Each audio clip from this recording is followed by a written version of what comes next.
जय भीम, जय भारत, नमो बुद्धाय। प्रिय बंधुओं, आज मेरे साथ स्वयं निखिल सबलानिया जी हैं और मैं स्वागत करता हूं उनका इस प्रोग्राम में कि जी उन्होंने राजीव जी, जय भीम जय भारत तुम्हें बुद्धाय। कि आपने मुझे अवसर दिया। कुछ आज मैं दर्शकों को बताना चाह रहा था। निखिल जी से हम आज थोड़ा सा जानेंगे सम्राट अशोक जी के बारे में, जी थोड़ा बिल्कुल। उनका इतिहास जानेंगे और कैसे बुद्धिज़्म से उनका कनेक्शन है। इस बारे में भी मैं दर्शकों को थोड़ी जानकारी देना चाहता हूँ। तो निखिल जी, जी मैं आपसे आपको भी और सब दर्शकों को भी जय भीम जय भारत नमो बुद्धाय। राजीव जी, आपका धन्यवाद कि आप इस विशेष कार्यक्रम में के लिए आपने समय निकाला। जी जी और ये जो भी हम मेरी बातें होंगी, उम्मीद है कि वो दर्शकों को काफ़ी जानकारी देगी, बहुत महत्वपूर्ण जानकारी देगी। हालांकि मुझे लगता है आज के समय में जो एक लेखक है राजेंद्र गौतम जी, आई थिंक उनका नाम है राजेंद्र, मुझे ध्यान एग्जैक्ट नाम याद नहीं आ रहा।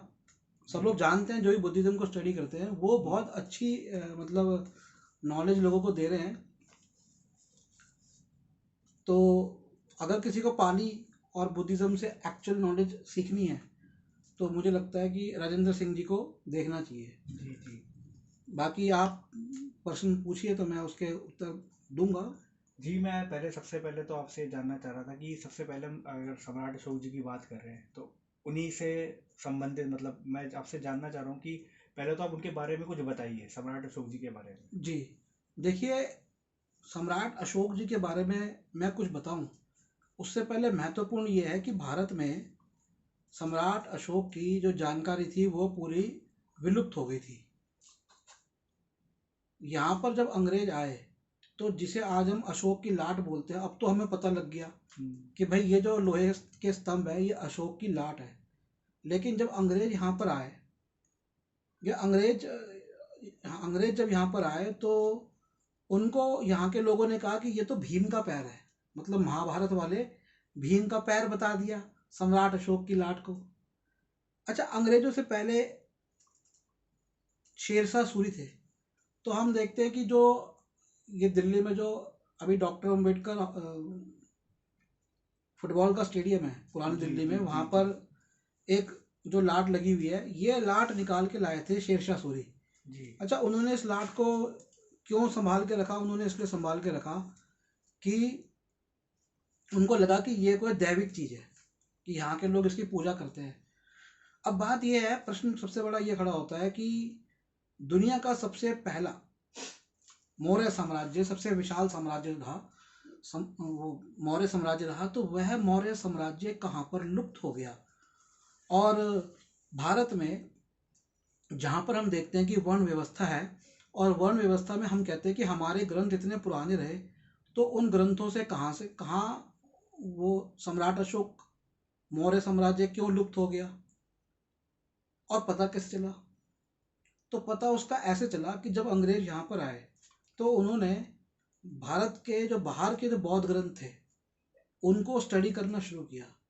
जब उन्होंने उनको स्टडी किया तो यहाँ पर जो उनको शिलालेख मिले, अच्छा वो जो शिलालेख थे वो कैसे थे? कोई वो मंदिर के अंदर कन्वर्ट नहीं हुए थे, ना उनकी कोई पूजा होती थी, ना कोई ऐतिहासिक दृष्टिकोण था उनका।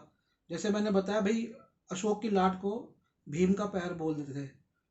तो वो जो शिलालेख थे, जब ये इन्होंने उस भाषा को सीखा, ब्रह्मी भाषा, ब्रह्मी लिपि को सीखा, और इन्होंने क्या किया, श्रीलंका में इनको जो बुद्धिस्ट ग्रंथ मिले, बौद्ध ग्रंथ मिले, जी जी म्यांमार में मिले, बर्मा में इनको मिले, नेपाल में मिले, चीन में मिले, क्योंकि इनका जो साम्राज्य था, तो ये कम से कम 150-200 साल तक उसका अध्ययन करते रहे। तो इन्होंने उन ग्रंथों के अंदर एक नाम पाया, देव नाम प्रिय अशोक। अब वो खोजे कि भैया देव नाम प्रिय का पहले तो मतलब क्या है, तो देव नाम प्रिय कि देवताओं का प्रिय।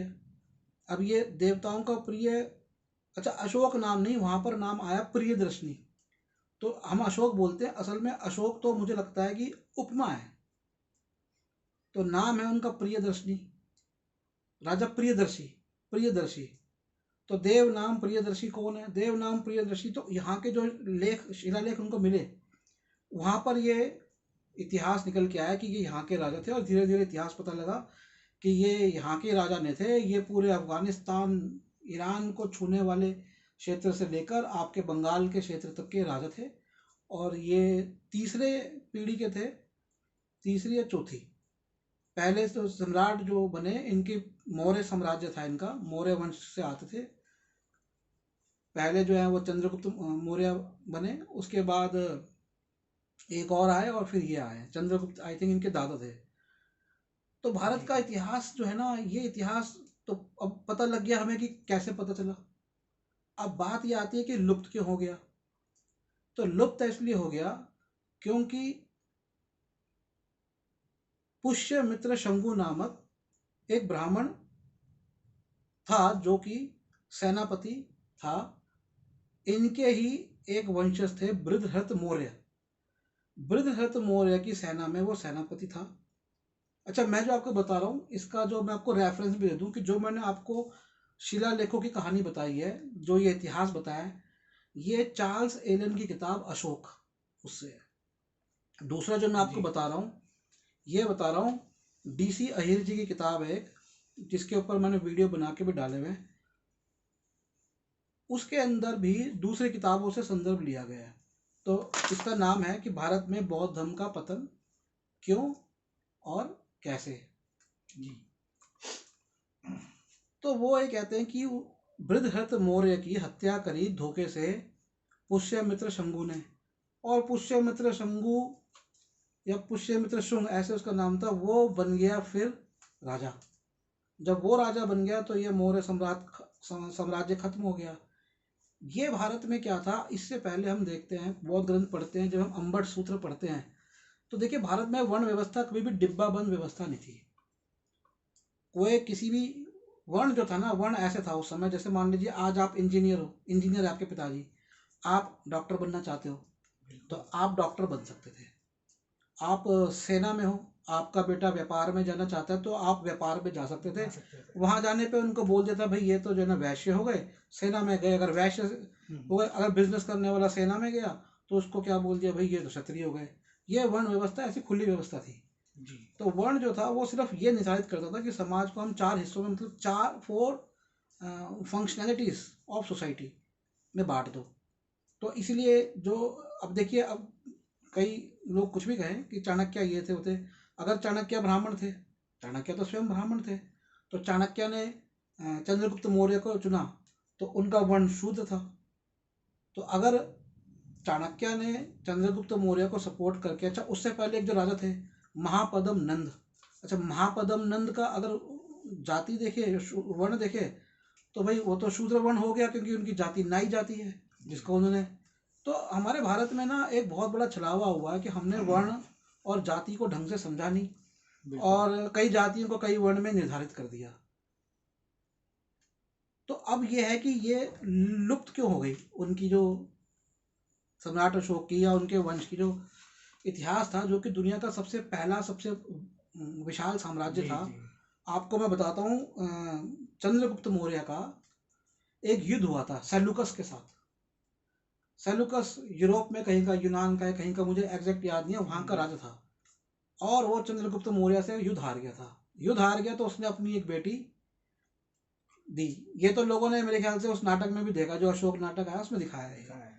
हालांकि ये मुझे जो जानकारी थी, इसका रेफरेंस जो मेरे को ये जानकारी थी, लगभग 17-18 साल पहले जानकारी, मैंने एक ऐतिहासिक नाटक पढ़ा था हिंदी में, वहाँ से मुझे ये इसकी जानकारी मिली।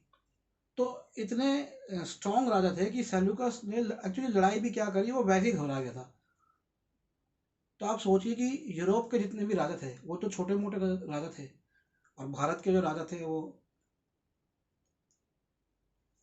चंद्रगुप्त मौर्य कितने बड़े राजा हुए। तो ये लुप्त इसलिए हो गए क्योंकि जो ब्राह्मण थे ना, तो वो उनकी एक ये थी कि वो कुछ स्पेशल स्टेटस चाह रहे थे। इसका पता मैं अलग बौद्ध ग्रंथ बताता हूँ। आम्बट सूत्र पढ़िए, उसके अंदर भगवान बुद्ध का आम्बट नामक ब्राह्मण से एक विवाद है। उस विवाद से हमें इतिहास पता चलता है कि ब्राह्मण जो थे ना, वो कुछ ना कुछ खास स्पेशल स्टेटस चाह रहे थे। क्यों चाह रहे थे, क्यों नहीं चाह रहे थे, क्यों उन्हें नहीं मिल रहा, वो एक अलग कहानी हो सकती है, अलग इतिहास होता है।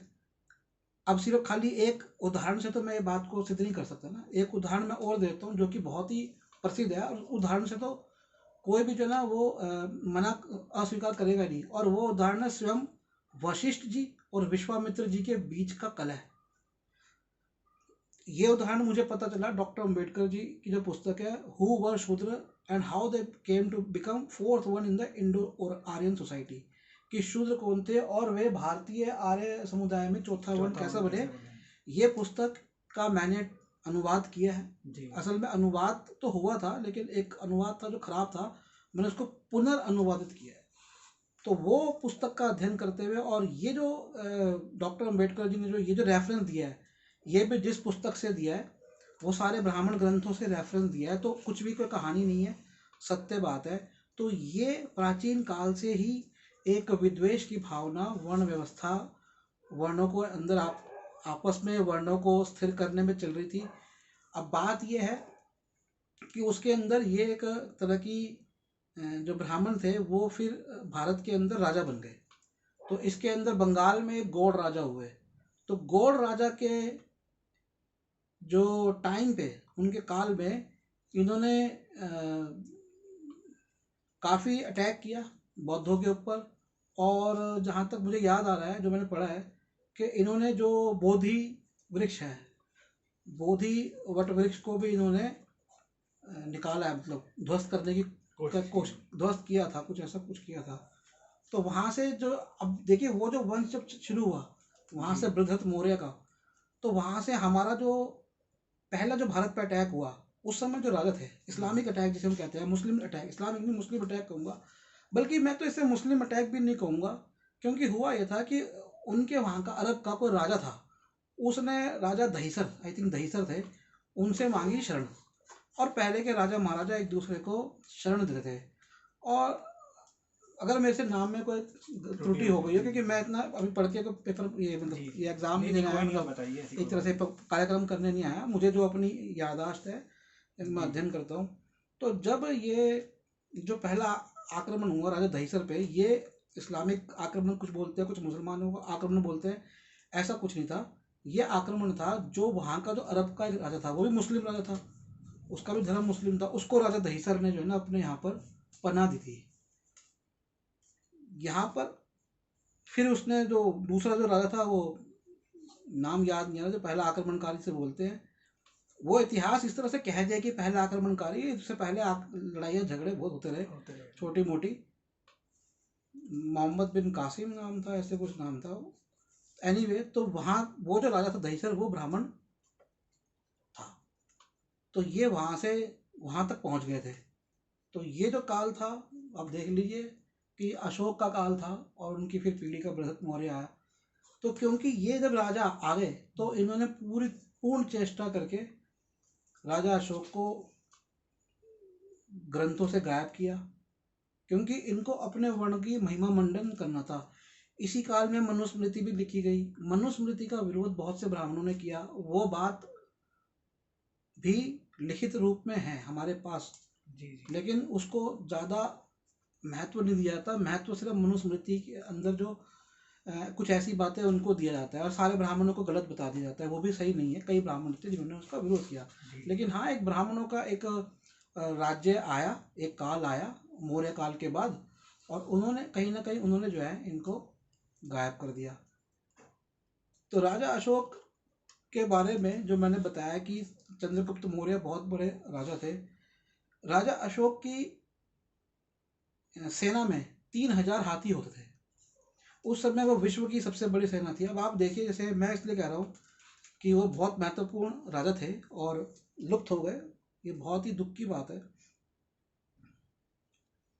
तो और कोई प्रश्न आप, हम इस पर भी चर्चा करेंगे, मैं बताऊंगा उनके आपसे ये कहना चाह रहा था, मैं आपका वेट कर रहा था, मैं आपको ये बोलना चाह रहा था कि जब ये आपको सम्राट अशोक जी के बारे में जो जितनी भी आपकी जानकारियाँ हुई, उसका अनुभव आपको कैसे हुआ, मतलब आपने कैसे प्राप्त करी उनसे, आप मतलब जुड़े कैसे सम्राट अशोक जी की शुरुआत जो आपकी हुई?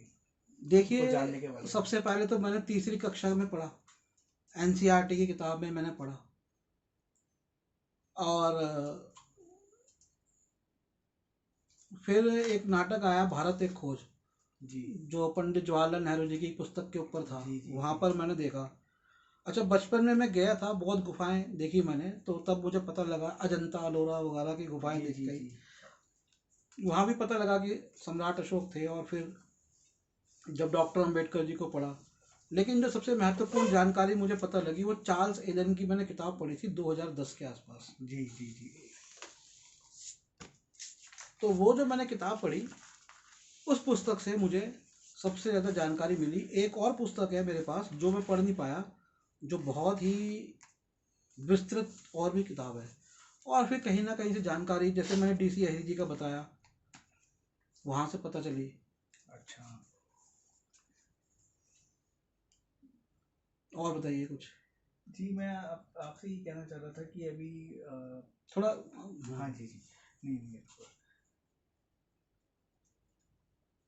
ऐसा प्रतीत होता है कि कई लोगों ने सम्राट अशोक जी को चंड अशोक भी कहा, और ये उनके आपने बारे में बहुत महत्वपूर्ण प्रश्न पूछ कुछ रहे हो कि सम्राट अशोक जी को चंड अशोक। नहीं तो नहीं, नहीं ये है। बहुत नहीं मैं इसलिए महत्वपूर्ण। कह रहा हूँ कि कई ऐसा इस चीज़ से कई दर्शक जो है वो अवगत नहीं होंगे, या कई लोग होंगे उनको पता नहीं होगा, तो एक भ्रांति भी फैलाई जाती है, कुछ नेगेटिविटी भी बोला जाता है।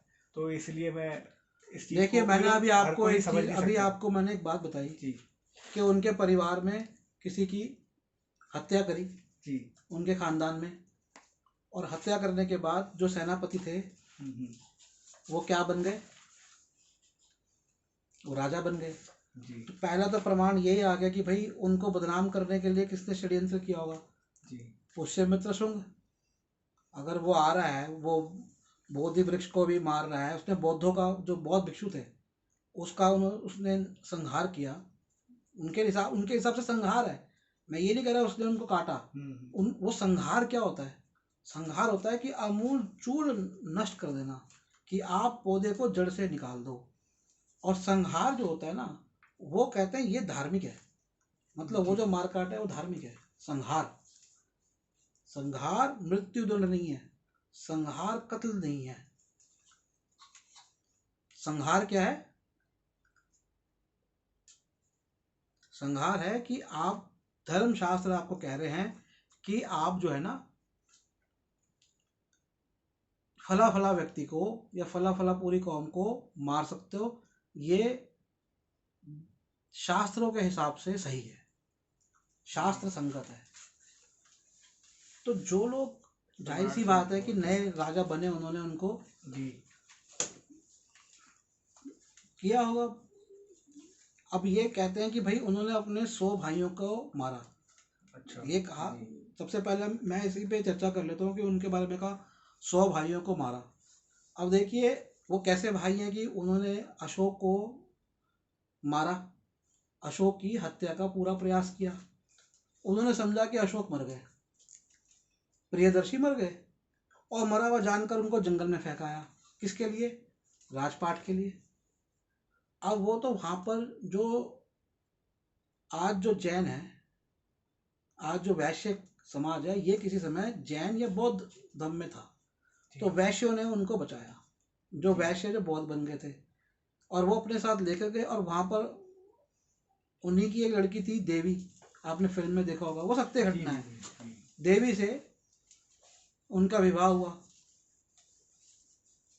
तो अगर आपके भाई आपको प्रॉपर्टी के लिए मार के सड़क पे फेंक दे, बिल्कुल।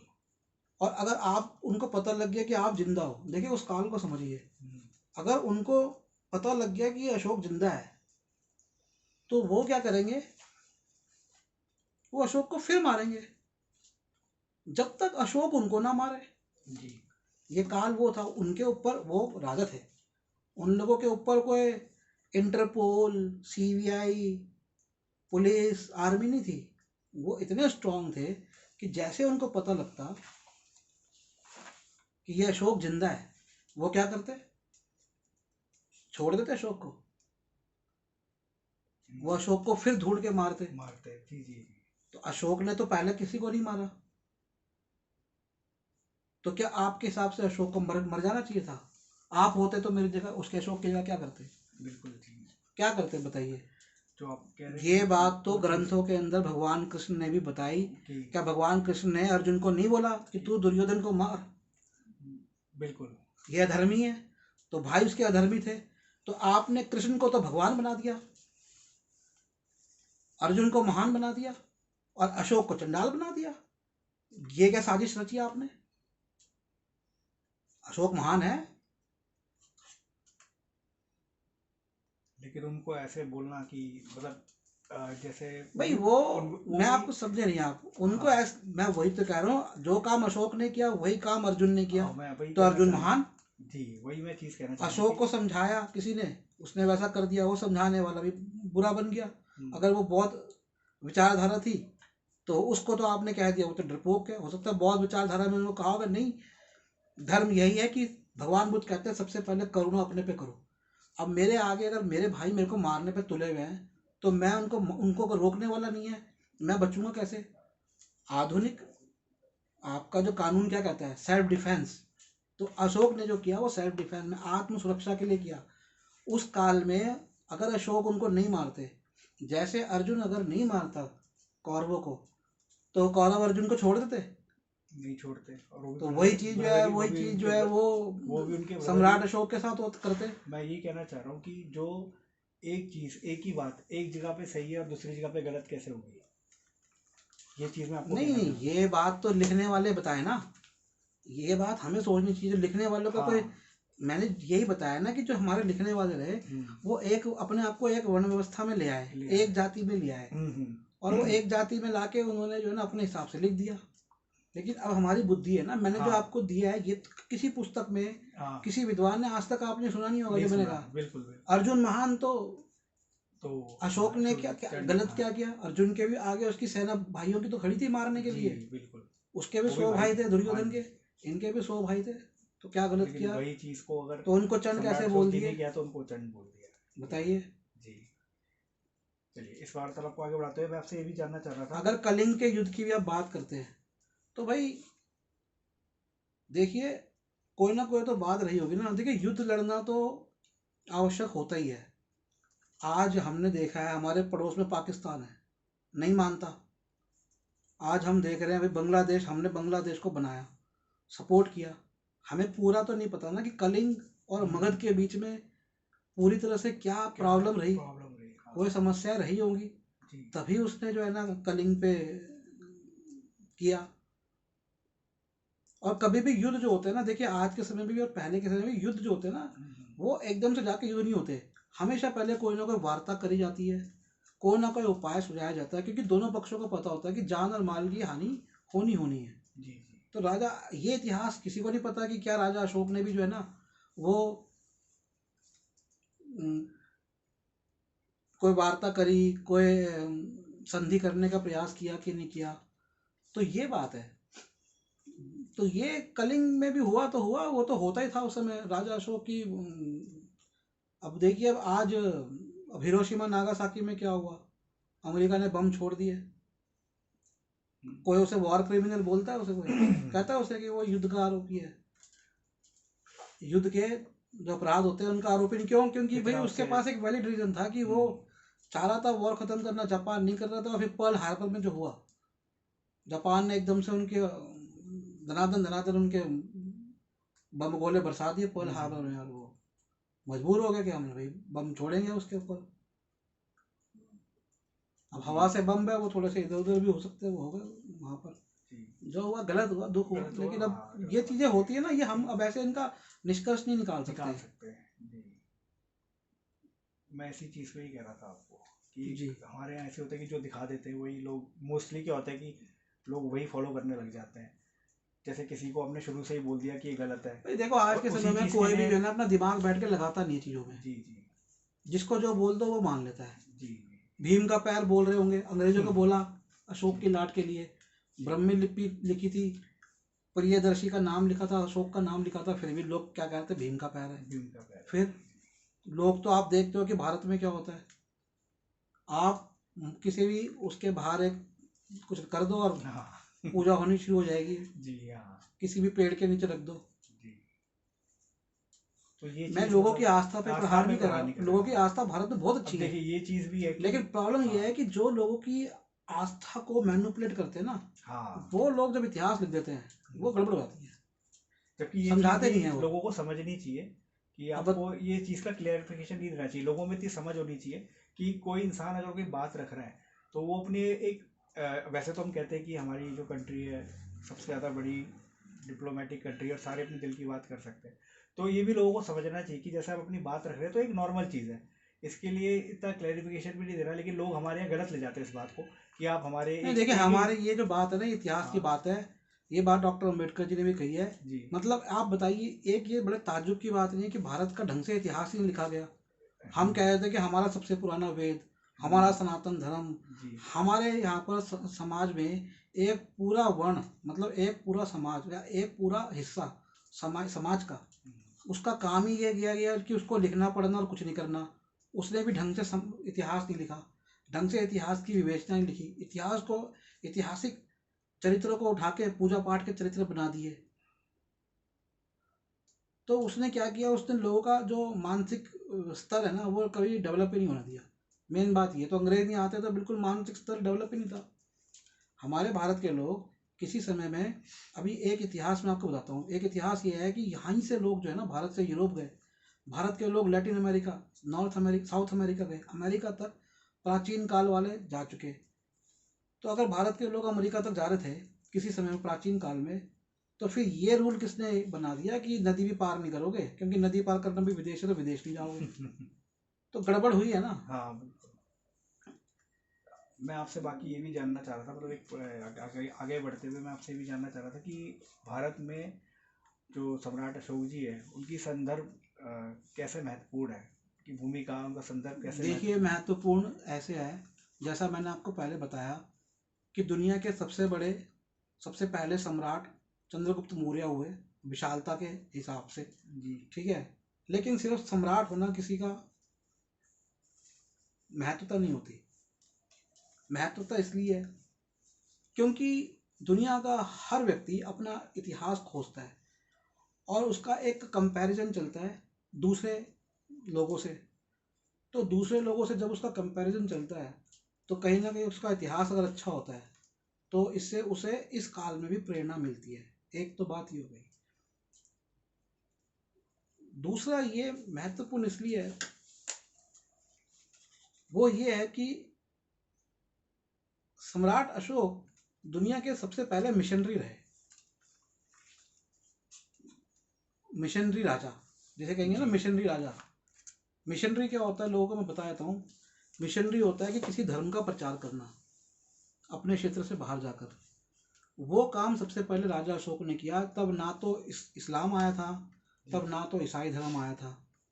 तो वह राजा अशोक थे कि जिन्होंने बौद्ध धर्म को अपनाया और बौद्ध धर्म का पूरी दुनिया में प्रचार प्रसार करना शुरू किया। उन्होंने अपने दो बच्चों को बोधि वृक्ष के साथ श्रीलंका भेजा, फिर श्रीलंका के अंदर हुआ और उन्होंने चीन भी शायद भेजे, अपने दूत भेजे। तो ये इसलिए बहुत एक महत्वपूर्ण घटना है क्योंकि उसी के बाद पूरे एशिया में बौद्ध धर्म अपनाया गया, स्वीकृत किया गया अधिकांशतर लोगों द्वारा। ये नहीं कि सबने अपनाया, अधिकांशतर लोगों द्वारा बौद्ध धर्म अपनाया गया। ये एक मानव इतिहास की अप्रत्याशित, जो पहले कभी घटना नहीं घटी और सबसे महत्वपूर्ण घटना है क्योंकि बौद्ध धर्म नैतिकता का धर्म है। मैं आपको बौद्ध धर्म की महत्वता बताता हूँ कि जो आज मंगोल है, तिब्बत है मंगोल, तो ये 7 सिस्टर स्टेट थे मंगोलियन, जिसमें दलाई लामा भी आता है, तिब्बत आता है, मंगोल आता है, चीन आता है। ये 7 राज्य थे, ये सातों आपस में लड़ते रहते थे। इतने ज़्यादा लड़ते थे कि कत्लेआम। और हमें पता है कि दुनिया में मंगोल जो वंश हुआ है, जिनसे चंगेज खान भी मंगोल रहे, कुबलई खान रहे, ये तो बहुत तगड़े लड़ाके थे। लेकिन खून खराबा तो खून खराबा होता है। अपने खून खराबे को रोकने के लिए उन्होंने बौद्ध धर्म अपनाया, इनके राजाओं ने। और जब से इन्होंने बौद्ध धर्म अपनाया उसके बाद ये शांत हो गए। अब इसमें कई लोग प्रश्न कर सकते हैं कि शांत हो गए तो इसमें कहीं ना कहीं बौद्ध धर्म का जो है ना रोल रहा कि भाई तिब्बत गुलाम हो गया चीन के, तो ये ऐसा नहीं है। मंगोलिया आज भी, मंगोलिया का एक हिस्सा आज भी जो है ना वो स्वतंत्र है। दो मंगोलिया हैं, एक आउटर मंगोलिया, बाहरी मंगोलिया, वो स्वतंत्र है। आज तक ना वो रूस उस पर कब्जा कर पाया ना चीन। एक इनर मंगोलिया जिस पे चीन ने कब्जा किया है, लेकिन चीन ने भी जो कब्जा किया है उसमें भी उसने धोखा दिया। धोखा ऐसे दिया कि तिब्बत पर अंग्रेजों ने कब्जा कर लिया था, क्योंकि अंग्रेज तो आधुनिक हथियारों से लैस थे ही। अंग्रेज जब यहाँ से गए तिब्बत छोड़कर, इन्होंने प्रॉमिस किया कि हम तुम्हें प्रोटेक्ट करेंगे, बचाएंगे। वहां से चीन ने इनको भरोसा दिया कि हम, असल में इनकी पुरानी एक संधि थी कि चीन का जो राजा है ना वो तिब्बत को सुरक्षा देगा। वो संधि चल रही थी। उस संधि के चलने तक तिब्बत के अंदर चीन के सैनिक नहीं आए। जब अमेरिका, ये ब्रिटेन चला गया तिब्बत छोड़कर, तो उन्होंने वो संधि तोड़ते हुए अपने सैनिक तिब्बत में घुसा दिए।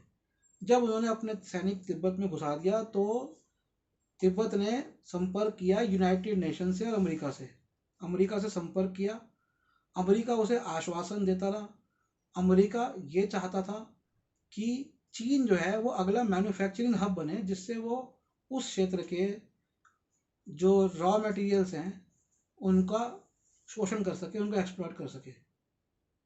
आज देखिए ट्रेड वॉर चल रही है, ये सब तभी हुआ है शुरू। तो तिब्बत को धोखे से जो है ना चीन और अमेरिका दोनों ने मिलकर धोखा दिया।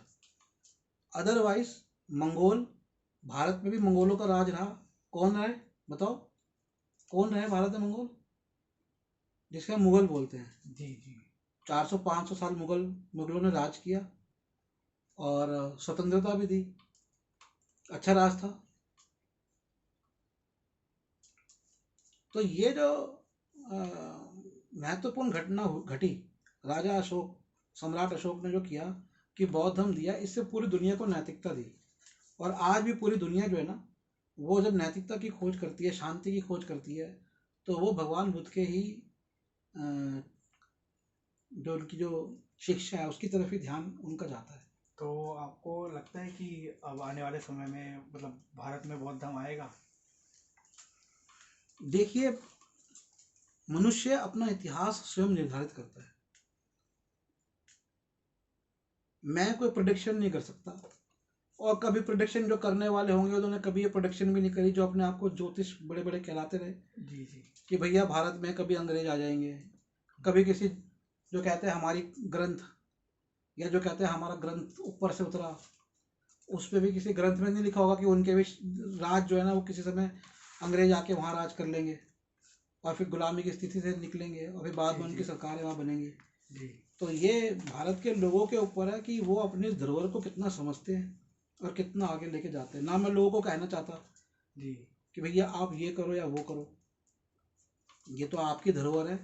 जैसे मैंने एक पहले कार्यक्रम किया उसमें मैंने एक बात बोली, मैं वो बात इस कार्यक्रम में बोलूँगा कि मेरा बाप ने अगर मेरे को एक चांदी का सिक्का दिया है, उसको भी मैं अपनी धरोहर समझ के यूँ सीने से लगा के रखता हूँ और फिर अपने बेटे को दे देता हूँ, मेरा बेटा मेरे पोते को दे देता है कि भैया ये हमारे पूर्वजों की धरोहर है। तो ये तो भारत की धरोहर है, और भारत ही क्यों, ये पाकिस्तान की धरोहर है, ये बर्मा की धरोहर है, ये ईस्टर्न नॉर्थ ईस्ट इंडिया जो है वहाँ पे बौद्ध धर्म है, उनकी धरोहर है, ये चीन की धरोहर है, ये अफगानिस्तान की धरोहर है। उन्होंने तो अफगानिस्तान में तो क्या किया हमने देखा सबने, तो उनकी धरोहर थी।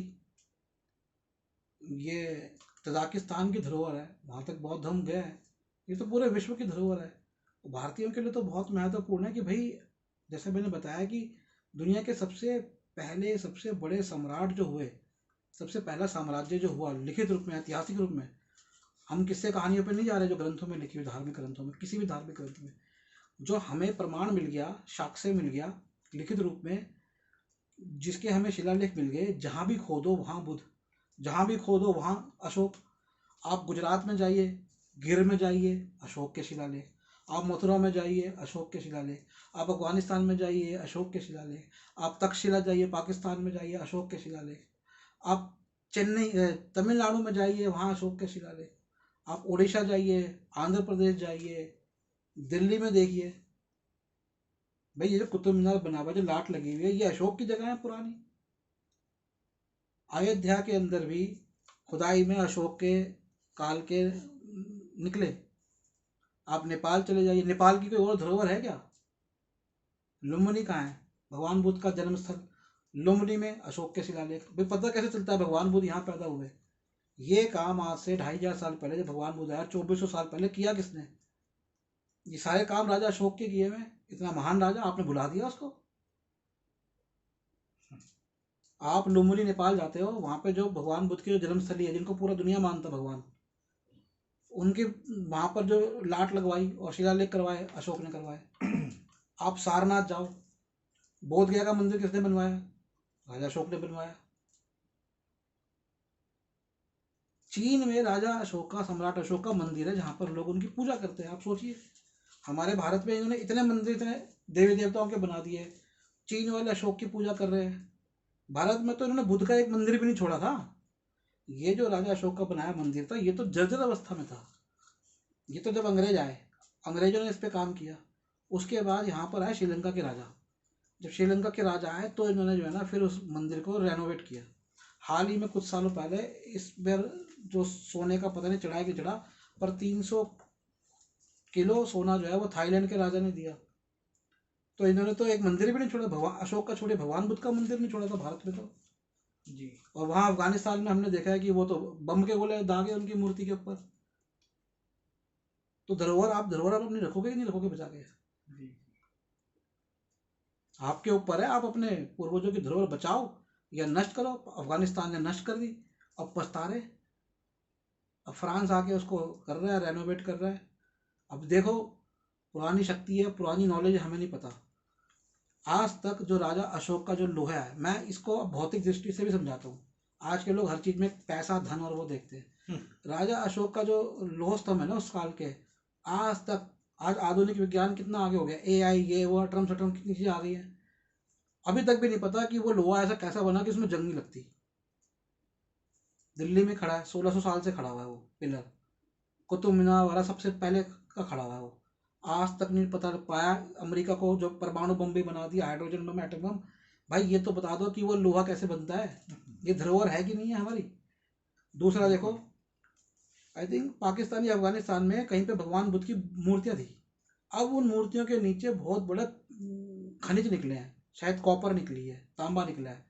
तो इन्होंने जो पहले मूर्तियां बनाई होंगी ना, वो इन्होंने निशान लगा दिए होंगे। वो निशान ही है कि यहाँ जमीन में कुछ है।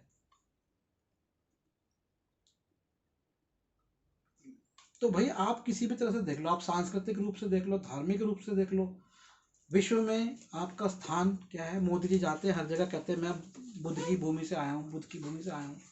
ऐसा बोलते कि नहीं बोलते? जी। तो अब आपने तो अपनी धरोहर को भीम का पैर भीम का पैर बता दिया था। अब वो आपके कहते ऊपर हैं है, कि अपनी धरोहर संभालो मत संभालो।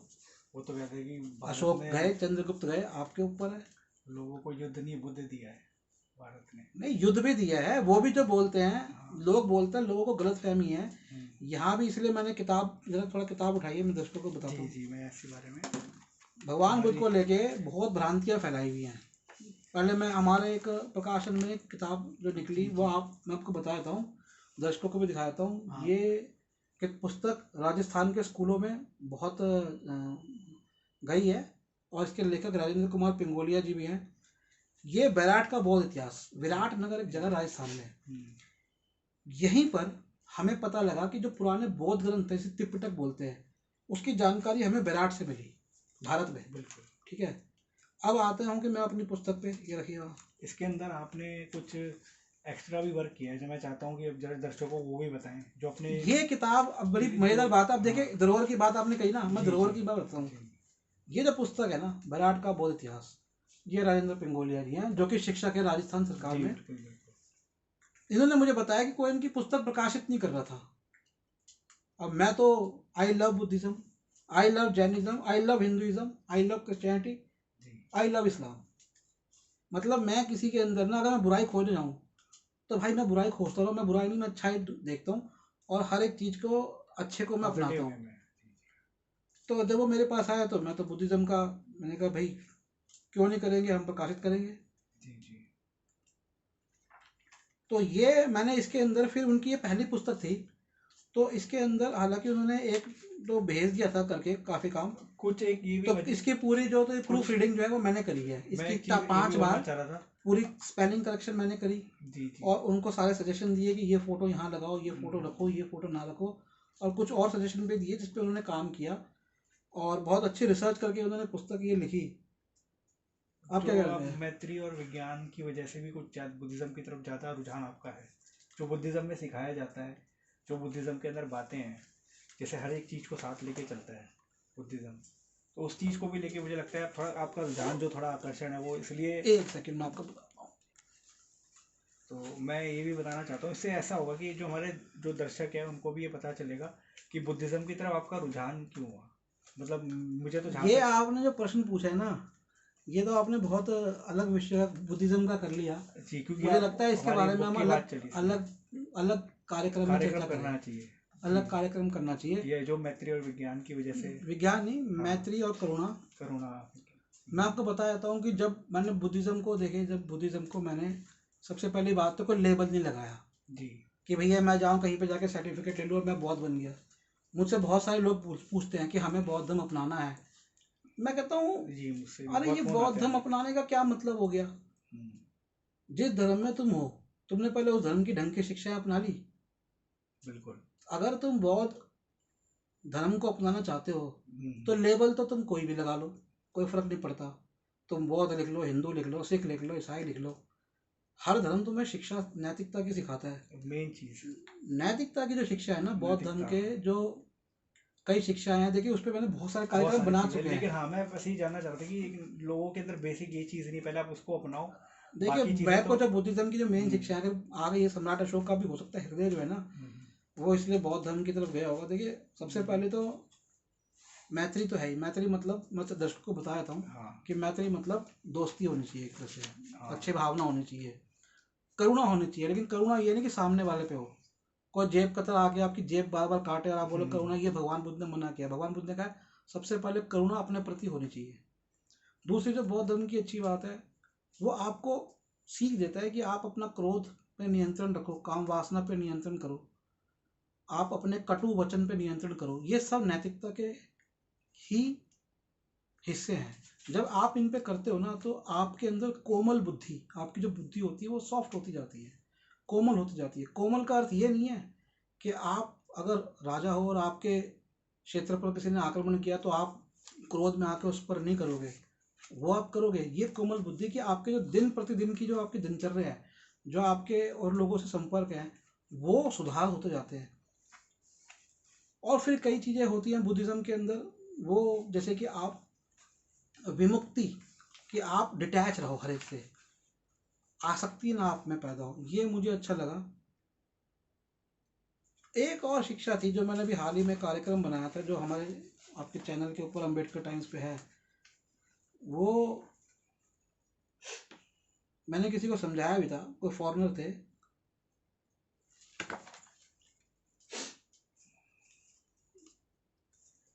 मैं एक्चुअली एग्जैक्ट वर्ड्स याद याद सॉरी। करता हूँ ताकि मैं वर्ड्स को याद करके लोगों को समझाऊँ। जी, मैं ऐसी बुक्स की वाली जो चली थी हमारी बैराट का बुद्ध इतिहास, इसमें हमारी सॉरी सॉरी मैं इसमें ये बताना चाह रहा था आपको कि जो आपने इसमें एक्स्ट्रा वर्क करके जो फोटोज भी डाली है मेरे को वर्ड याद आ गया हम्म, कि आपको ना, जिसे कहते हैं ना, रोना पीटना, हम्म, रोना पीटना नहीं चाहिए। वर्ड तो मैं नहीं बता रहा, हाँ आप समझ रहे हो, हम्म, जिसे कहते हैं राग, हर समय इंसान रोता रहता है, हाँ वो नहीं होना चाहिए। ये भी बुद्धिज्म की एक बहुत महत्वपूर्ण शिक्षा है। अक्सर लोग रोते रहते हैं, हाँ कुछ अच्छा हो रहा होगा तब भी रोते रहेंगे। हाँ, तो आप क्या कहते जी हैं? हाँ, मैं कहता इसमें आपने कुछ फोटोज डाली हैं एक्स्ट्रा वर्क करके, नहीं, ये सारी जो अपनी फोटोज तरफ से। नहीं, फोटो ज़्यादातर राजेंद्र पिंगोलिया जी की थी। अच्छा, ये भी अच्छा जी।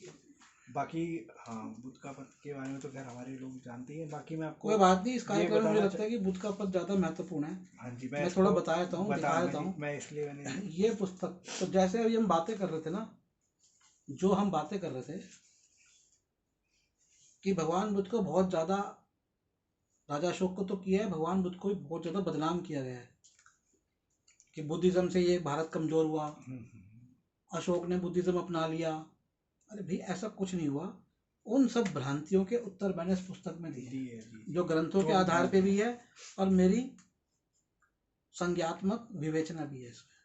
जी, जो भी भ्रांतियाँ फैलाई गई है जो भी बुद्धिज्म के बारे में भ्रांतियां उसको क्लियर भगवान किया बुद्ध के आपने। बारे में कि वो अपना घर छोड़ के चले जी गए, जी जी। अपनी जो भी पत्नी को सारी, छोड़ दिया, हाँ और बुद्धिज्म की वजह से भारत कमजोर हो गया। हाँ आप एक हाँ बात बताइए, जब आपने जी बृहद्रथ मौर्य की हत्या कर दी तो राजा कौन बना? बुद्धिस्ट रहा या ब्राह्मण राजा रहा? जी तो जी। मोहम्मद बिन कासिम के समय तो बुद्धिस्ट थे ही नहीं। राज वैसे होंगे लेकिन राज में तो थे ही नहीं। तो वहीं से तो भारत का पतन शुरू हुआ है। तो वो इसमें आपने क्लियर किया है जो मोस्टली सारी हाँ, बातें जो हैं। बदनाम किया जाता है, जैसे कि हम्म, अब जैसे भगवान बुद्ध का सारी एक चीज़ें। उदाहरण है कि वो उनके भिक्षु संघ में सैनिक आके बैठ गए। तो राजा आया, राजा ने का ये कोई भी आया, उसने कहा भाई ये सैनिक जो है ना युद्ध छोड़ के, रण छोड़ के यहाँ आ गए। तो भगवान बुद्ध ने उनको अपने संघ से निकाल दिया। उन्होंने कहा जो सैनिक हो तो हम्म, तुम्हारा धर्म है कि तुम जाके राज्य की रक्षा करो। हम्म, तो जब बुद्धिज्म ऐसी शिक्षा ही नहीं दे रहा कि आप, तो जो आपने कहा ना कि मोदी जी कहते हैं युद्ध नहीं, बुद्ध नहीं, युद्ध नहीं, हम्म, ये भी एक गलत इन्फॉर्मेशन है। हाँ मैं एक जस्ट बुद्ध आपके, का युद्ध से कोई मतलब ही नहीं है। बिल्कुल अच्छा, बिल्कुल। ये भी देखा मैंने कि जो श्रीलंका के बौद्ध भिक्षु हैं वो वहाँ की राजनीति में सक्रिय होते हैं। ये भी मना है बुद्धिज्म में। आप अगर मॉन्क नहीं बने हो तो ठीक है, हम्म, अगर आप मॉन्क बन गए हो तो आप राजनीति में भी सक्रिय नहीं होते। मॉन्क कुछ भी दुनिया का काम नहीं कर सकता। ना तो मॉन्क ज्योतिष नहीं कर सकता, काम धंधा नहीं कर सकता, कोई भी रुपया पैसे का संग्रह भी नहीं कर सकता। आजकल मॉन्क आराम फरमाते हैं बौद्ध विहारों में, वो भी मॉन्क नहीं कर सकते। कोई मॉन्क जाके नहीं घूम रहा। श्रीलंका का मिशन है, मिशनरी काम है। कोई पहले के मॉन्क करते थे, कोई मॉन्क जाके नहीं घूम रहा। भारत में एक हो गया जो बाबा साहेब जी के अनुयायी हैं, उनमें एक इस तरह के मॉन्क आ गए हैं कि वो रिटायरमेंट के बाद मॉन्क का चोला पहन लेते हैं और जाके वो कार्यक्रमों में हिस्सा करके वहाँ पर वो करने लगते हैं। वो तो चलो ठीक है, लेकिन जो शिक्षा देने का काम है, कुछ महाराष्ट्र में कर रहे हैं, कुछ अभी उत्तर प्रदेश में शुरू हुआ है, वो वो नहीं करते। भाई मेरा मानना ये है, अगर आप मॉन्क बन रहे हो तो या तो आप राजनीति छोड़ दो, ये है, दोनों चीज़ें नहीं हो नहीं सकती। बिल्कुल सही कह रहे क्योंकि हैं भगवान बुद्ध ने निषेध किया हुआ है। बिल्कुल। तो जब उन्होंने निषेध कर दिया निषेध कर दिया तो बुद्धिज्म की वजह से कहाँ से कोई राज्य कमजोर होगा? बिल्कुल आप आपको कह ही नहीं रहे। आप सिद्धांतिक रूप से देखो ना, ऐसा प्रिंसिपल ही नहीं है। जी प्रिंसिपल गवर्न करता है इंसान को, राज्य को प्रिंसिपल सिद्धांत जो होता है वो शासित करता है। वो शासन उसमें कुछ ऐसा है ही नहीं। उन्होंने थोड़ा ना राजा को कि आप छोड़ दो। जी जी।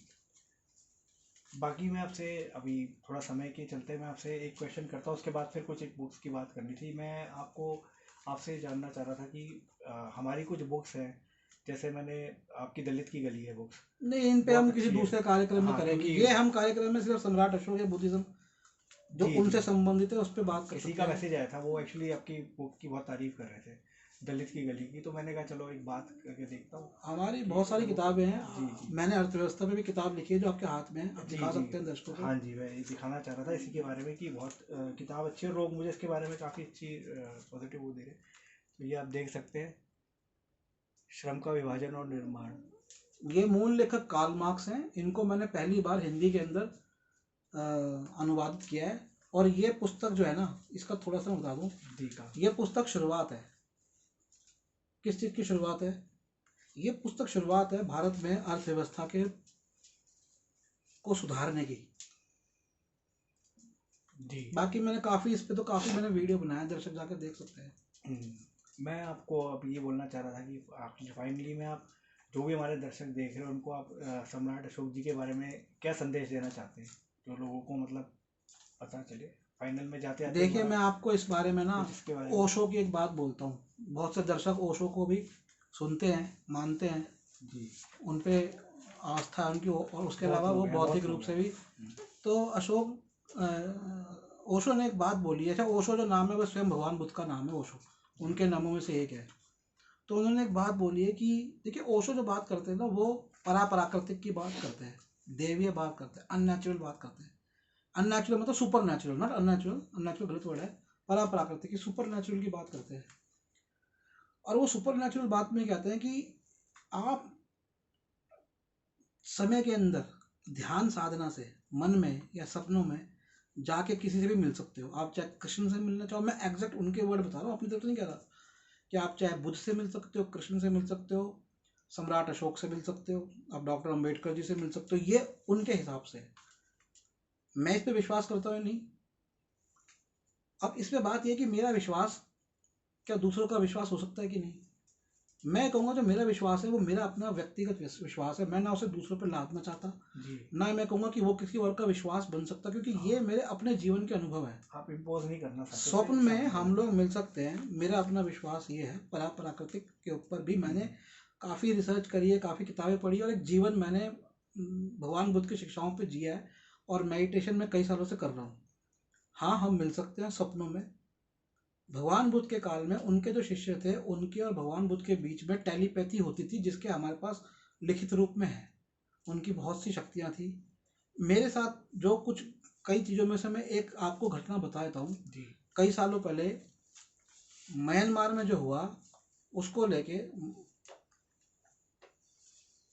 कुछ लोगों ने नाराजगी में बोध गया में बम फोड़े।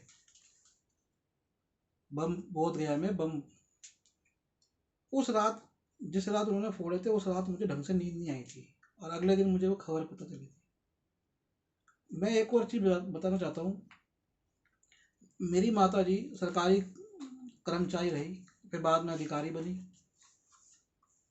तो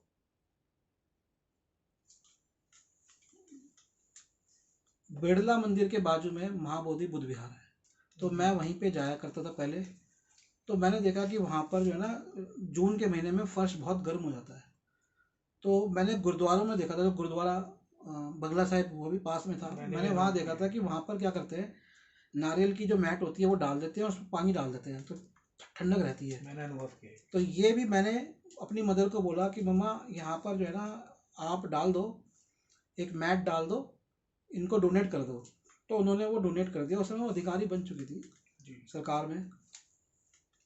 तो वो डोनेशन करने के तुरंत बाद, मतलब उनके जीवन में पहली बार ऐसा हुआ कि उनको सरकार की तरफ से बहुत ही उच्च स्तरीय वार्ता के लिए दिल्ली से बाहर भेजा गया, जो कि एक बहुत बड़े सम्मान की बात थी, क्योंकि उसमें भारत के सबसे प्रमुख जो उद्योगपति हैं वो, और जो बैंकों के चेयरमैन हैं, फिक्की के चेयरमैन, तो इस तरह की वार्ता को उनको पहले कभी नहीं भेजा गया था। तो वो, मैंने उनको कहा भी, देखो ये जो आपने जो किया है ना, जो दान दिया बुद्ध विहार में, ये उसका परिणाम है। तो ये मेरे अपने अपने अनुभव है, मैं इनको किसी पर ना लादना चाहता, मैं इसको नहीं लाना चाहता, क्योंकि ये भगवान बुद्ध की शिक्षा का उल्टा होगा, क्योंकि उन्होंने मना किया है चमत्कार या प्राकृतिक बताने के लिए, मना किया उन्होंने। तो लोग चाहें तो अगर अशोक को याद करेंगे, चंद्रगुप्त मौर्य को याद करेंगे, तो आप जैसे वो राम को याद करते हैं, राम का मंदिर बनाया है, जी जी, कृष्ण को याद करते हैं, उनको भी करेंगे तो उनकी भी अनुकंपा जो है ना, वो उन पे होगी। मेरा ये मानना है। जी मेरा भी ये मानना है। आपने जो भी मेरी आपसे वार्ता हुई एक शॉर्ट नोट पे थी, और समय के चलते भी हम लोगों को वो नहीं था, लेकिन फिर भी मैं खुश हूँ कि आपने जो हमारी जितनी भी बात हुई एक सडन रैंडमली हुआ, ये कोई हमारा ऐसा नहीं था कि कुछ कोई प्री प्लान था या कुछ था। लेकिन मैं आपको ये कहना चाहता हूँ कि लोग जैसे हमारी जितनी भी बातें सुनते हैं, या जितना आपकी जितनी इतनी पुस्तकें हैं, जो भी हमारी आप अनुभव उसमें डालते हैं, काफ़ी अच्छा है। लेकिन मेरी लोगों से गुजारिश ये भी है कि थोड़ा वो पढ़े, पुस्तकें भी पढ़े, इस पर भी थोड़ा गौर करें, ध्यान दें। तो वो तो आप दर्शकों को बोलिए, बिल्कुल मुझे नहीं, बिल्कुल आप हाँ नहीं, बोलिए, वो तो मैं आपकी वो दर्शक है आपके। जी जी, मैं आपको आप मैं बोलूँगा आपकी उन्हें। बातचीत होती है, आप फ़ोन करते हैं। जी मैं जी आपको बता दूं, जो मेरे मित्र हैं ये बहुत लोगों को फ़ोन करते हैं, बाबा साहेब जी की बुद्धिज़्म की किताबें, कि भाई आप पढ़ो, लेकिन लोग नहीं लेते। जी। इस महीने में कोई किसी ने ली किताब? इस महीने में अभी तक पिछले किसी महीने ने नहीं ली। पिछले मार्च महीने में में सिर्फ 13 मार्च को एक शख्स ने ली थी। एक पूरे महीने, मतलब अब 13 एक पूरा मार्च एक से महीना हो गया, हाँ। एक महीने में किसी ने एक किताब भी नहीं ली एक आपसे। किताब नहीं ली, एक एक सेट लिया होगा किसी ने, बस एक पूरे महीने में। और अप्रैल में तो अभी तक किसी ने किताब भी नहीं ली है। देखिए, मैं ये बात ये तो, चीज़ को ये मैं जो बात है ना, मैं दर्शकों को कहूँगा, आपको पता नहीं है कभी। अब आप, कई लोग अपने आप को बुद्धिस्ट बोल रहे हैं, अब कितने लोगों के घरों में त्रिपिटक की किताबें होंगी।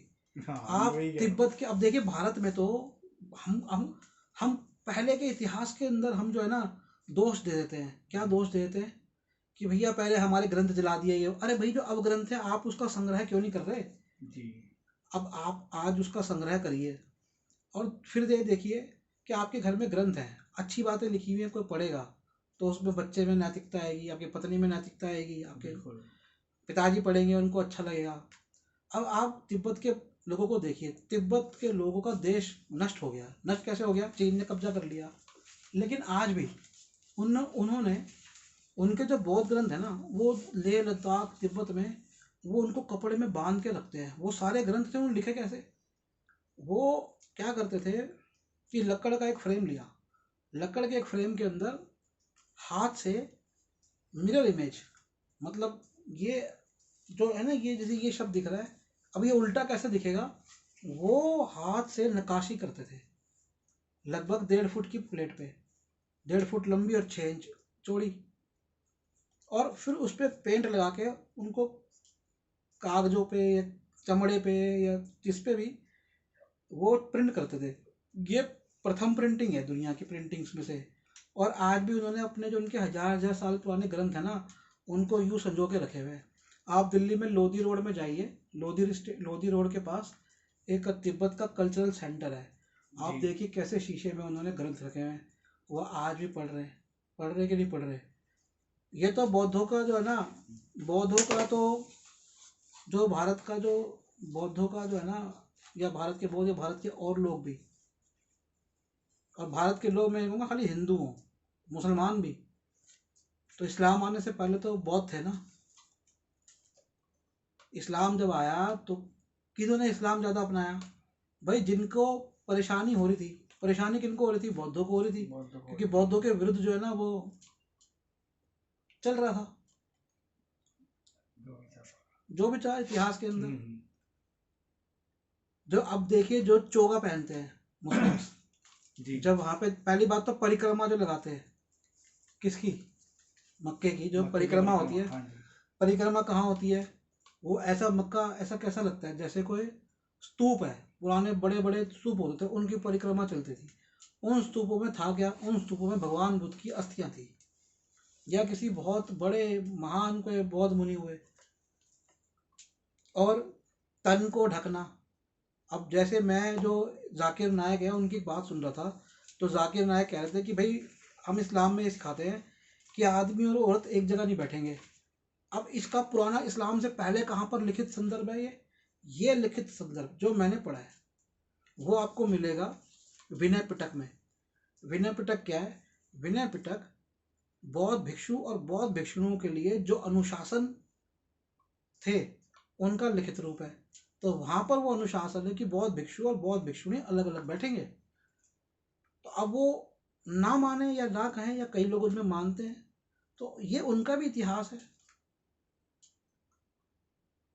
भारत के हिंदुओं का भी इतिहास है और यूरोप के ईसाइयों का भी इतिहास है। तो ये पूरी दुनिया का इतिहास है। तो भारत के लोग तो, भारत का जो लोग है जो डॉक्टर अम्बेडकर जी के फॉलोअर्स है, जो बाबा साहेब जी की वजह से कुछ बन रहे हैं या कुछ हो रहे हैं, उसमें क्या है? 2 वर्ग है भाई। एक तो आरक्षण पाके अपना सेट हो जाता है, वो टाटा बाय बाय कर देता है। उसको याद आती है डॉक्टर अम्बेडकर जी की जब उसके बच्चे का एडमिशन होना होता है या उसके बच्चे की नौकरी लगनी होती है, तो वो जाता है नेता को कभी थोड़ी रिश्वत दे देता है, और आमतौर बाकी लोग भी ऐसे ही करते हैं, ठीक है। और जिसको आरक्षण नहीं मिलता वो कहता है मुझे क्या मिला, वो कहता है मुझे तो कुछ मिला ही नहीं।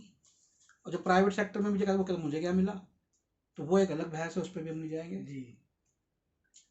और जो उनके अनुयायी नहीं है या उनको नहीं मानते, उनके बारे में, जो बुद्धिज्म के बारे में इतनी गड़बड़ है। अब देखिए कोई बाबा साहेब जी, आज के संदर्भ में उनका वर्ण तो बुद्ध का वर्ण नहीं था, अशोक का वर्ण नहीं था, पता नहीं क्या वर्ण था उस समय, क्या था इनका, क्या है, उन्होंने स्वीकारा ना जी।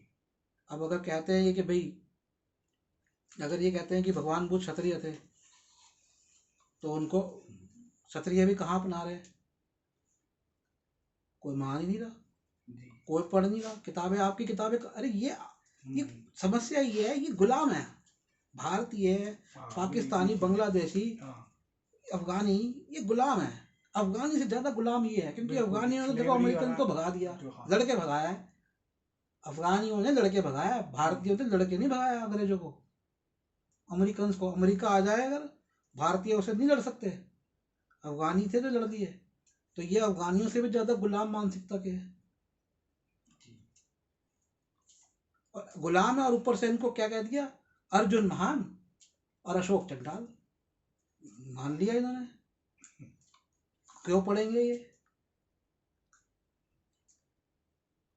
क्यों पढ़ेंगे ये, मानसिकता ही नहीं है ना। आत्मसम्मान गिर गया है जिस व्यक्ति का या जिस कौम का, अगर आत्मसम्मान ही गिर जाए तो वो अपने बाप की क्या इज्जत करेंगे। बिल्कुल। मैं अपने राइट। बाप के लिए जान तब दूंगा ना जब मेरे में आत्मसम्मान होगा। आत्मसम्मान नहीं होगा, मैं तो अपने बाप को भी नहीं छोड़ूंगा। बिल्कुल, किसी को नहीं छोड़ेगा इंसान। तो फिर तो भारतीयों में, चाहे डॉक्टर अम्बेडकर जी के अनुयायी हो, ये भारत में क्या आप देखिए कि जो आजकल क्या हो रहा है कि हर जाति या वर्ण उठ के अपने आप को आगे लेके आ रहे हैं। हाँ, अरे क्या जरूरत है, बहुत ज्यादा। तुम सब एक ही हो यार, हाँ कुछ जरूरत ही नहीं है, क्यों कर रहे हो ऐसे अलग अलग। हाँ। सब मिलके कोई भी जो है ना, हम्म, कोई भी मिलके कोई सकारात्मक परिवर्तन नहीं कर रहे, सिर्फ अपनी हाँ पहचान को कर रहे हैं। क्यों, यही जो है ना इनको दबा दिया गया है, दबा के बांट दिया गया है। तो जब इनमें एक भावना होगी हम्म, तो इनको याद आएंगे सम्राट अशोक, तो इनको खुद याद आएंगे, वरना नहीं आएंगे यार। जी तो आपसे किताबें जी जी, मैं बता दो दर्शकों को हाँ, मैं कैसे बताना प्राप्त चाह रहा करें, था। जी फिर हमें दूसरे भी कार्यक्रम। हाँ, मैं दर्शकों से ये कहना चाह रहा था कि देखिए, जो हमारी पुस्तकें हैं, जैसा मैंने आपको पहले भी इससे वाले कार्यक्रम में बात हुई थी कि कंटेंट बहुत अच्छा है और क्वालिटी बहुत अच्छी है, वो मैटर करती है। तो आप मुझे संपर्क कर सकते हैं। मैं आपको अपना नंबर एक बार बता देता हूँ, 8527338138। इस नंबर पे आप संपर्क कर सकते हैं, कभी भी कॉल कर सकते हैं, ऐसा कोई इशू नहीं है। और अगर आपको मान लीजिए फ़ोन नहीं आया या मैं उठा नहीं पाया तो आपको पलट के कॉल आ जाएगा, आपको रिप्लाई ज़रूर मिलेगा। मेरा नंबर आपको हमेशा ऑन ही मिलेगा, डे टाइम पे या नाइट में लेट भी आप कॉल कर सकते हैं मेरे को। मैं नंबर एक बार फिर रिपीट कर देता हूँ, 8527338138। तो जो ये दर्शकों के साथ वार्तालाप हुई, जो भी रैंडमली थी हमारी, मुझे ऐसे कुछ वो नहीं थी, उम्मीद नहीं थी, लेकिन फिर भी अच्छा लगा जितनी आपके साथ वार्तालाप हुई। नहीं, इतने साल का अध्ययन है ना, मुझे भी नहीं पता था मैं इतना बोल पाऊंगा, पर अब अध्ययन चलता रहता है तो दिमाग में बातें आती रहती है। जी अब जब बात करने बैठे तो फिर आई जाती है बातें निकल के, जी उसमें तथ्य भी आते हैं, विवेचना भी आती है, और कुछ मन की भड़ास भी निकलती है। ये भी है। चलिए तो जी, आप सबका, दर्शकों का भी बहुत बहुत मैं धन्यवाद, वाइंड अप और करना अजय भी चाहूँगा आपका भी इसको। बहुत बहुत जी, धन्यवाद। आपका भी बहुत बहुत धन्यवाद। अच्छी बात रही आपसे, और मैं इसी के साथ वाइंड अप करता हूँ इसको। ठीक है, प्रिय बंधुओं, जय भीम, जय भारत, नमो बुद्धाय।